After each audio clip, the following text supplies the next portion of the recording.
किसी भी व्यक्ति की पहचान और उसका नेचर, उसके विचारों का पता उसके कमेंट के आधार पर लगाया जा सकता है। व्यक्ति का स्वभाव किस प्रकार का है, व्यक्ति के आचरण किस प्रकार के हैं, इस बात का पता उसके हाव भाव, उसकी बातचीत, उसके चाल चलन, उसके रहन सहन, इन सभी चीजों से लगाया जा सकता है। व्यक्ति आपके सामने मीठा बोलता है लेकिन आपके पीछे आपकी शिकायत करता है।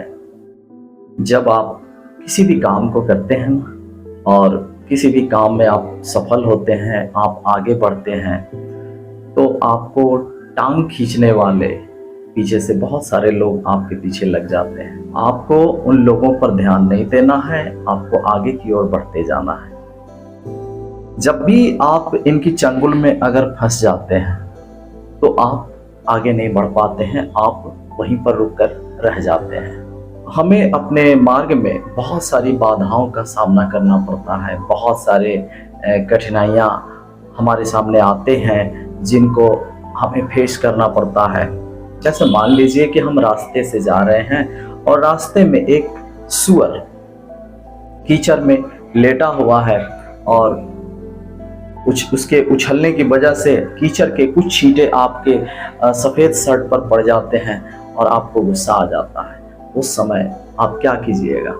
आप दो काम कर सकते हैं। चाहे आप उस सूअर से झगड़ा कीजिए या चुपचाप वहां से आगे की ओर चल पड़िए। एक तो वहां पर उस सूअर पर आप ईंट उठाकर, पत्थर उठाकर, डंडे उठाकर उस पर मारिए, प्रहार करिए, जिसके कारण कुछ छींटे और आपके शरीर पर पड़ जाते हैं और आप और ज्यादा गंदा हो जाते हैं। और दूसरा उपाय यही है कि चुपचाप दो छींटे अगर पड़ गए शर्ट पर तो वही छींटे लेकर के हम आगे की ओर बढ़ जाते हैं। इससे कोई दिक्कत नहीं होती है। तो ठीक उसी प्रकार से अगर कोई व्यक्ति आपको कुछ कह दे, बेवकूफ कह दे, मूर्ख कह दे, कोई गाली दे दे, तो ये गाली आपको नहीं लगती है। इस गाली से या बेवकूफ कहने से उस व्यक्ति के संस्कार दिखते हैं कि उस व्यक्ति के माता पिता ने उसको क्या संस्कार दिया, क्या सिखलाया है।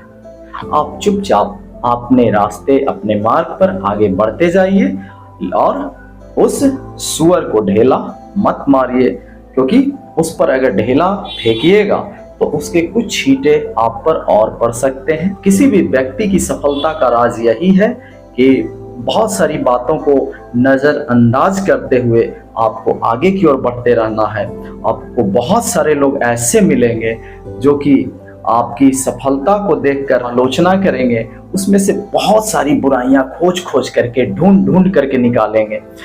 लेकिन इससे आपको विचलित नहीं होना है।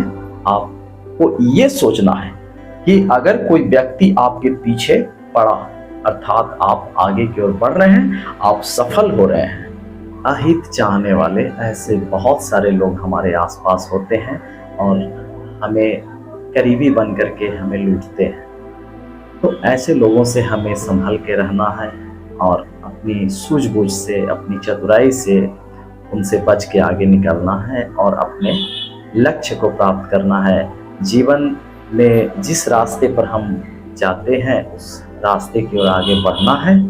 और इन लोगों की, ऐसे बेवकूफ, क्योंकि जिन लोगों ने आपको बेवकूफ कहा वास्तव में बेवकूफ वो खुद ही है। बेवकूफ कहने वाले लोगों का संस्कार ही बेवकूफी का है और उनके खानदान से उनको बेवकूफ की उपाधि मिली है और इसलिए वो आपको बेवकूफ कहते हैं। ऐसे लोगों का मकसद ही होता है आपके मनोबल को तोड़ना और आपको आगे बढ़ने से रोकना। तो इन लोगों से संभल के रहना है, बच के रहना है और कीचड़ में पत्थर नहीं फेंकना चाहिए, क्योंकि जिसके शरीर में गंदगी है उससे हम क्या आशा कर सकते हैं। यानी जिसके संस्कार ही गंदे हैं वो व्यक्ति हमें क्या दे सकता है। नियम यही कहता है कि हम उसको छोड़ करके, उसको नज़रअंदाज करके अपना काम करें, आगे की ओर बढ़ें